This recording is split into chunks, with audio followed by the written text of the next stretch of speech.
Halos may 125 bahay na ang nasira kaagad, dala ng mga kabi-kabilang buhawi sa lugar mga bay.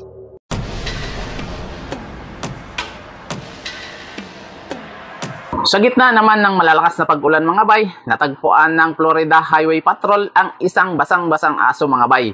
Hindi naman sila nagdalawang isip na tulungan ito mga bay. Tunghayan natin ang buong kaganapan, bunsod na rin sa bagyong Hilton na kasalukuyang nananalasa at sumira ng milyong-milyong kabahayan sa Florida, USA mga bay. Sa gitna ng malalakas na pag-ulan mga bay, natagpuan ng Florida Highway Patrol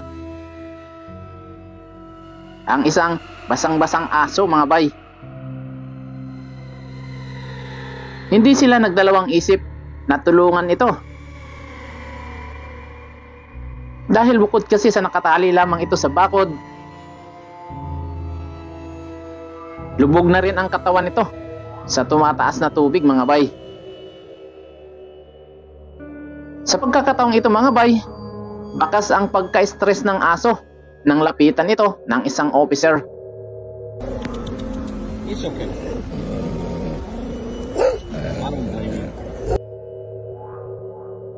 Pero matapos lamang ang 15 minuto mga bay, na-rescue rin nila ang kawawang aso. At nasa pangangalaga na ito ngayon ng mga otoridad mga bay.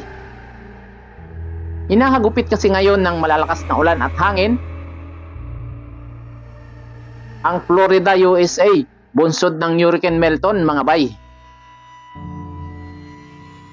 na nasa kategorya 2 na matapos maglandfall. Nasa mahigit 1 milyong katao na ang binigyan ng utos na lumikas mga bay. Tinatayang mahigit 2 milyong kabahayan at mga negosyo naman ang walang kuryente sa kasalukuyan mga bay. Bago pa man ito maglandfall, halos may 125 bahay na ang nasira kaagad,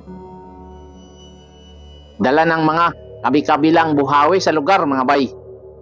Ayon naman sa forecast ng Hurricane Center mga bay, mananatili ang lakas ng bagyong Hilton habang tumatawid ito sa Florida Peninsula mga bay, at bababa ito sa isang tropical storm pagkatapos pumasok sa Atlantic Ocean mga bay.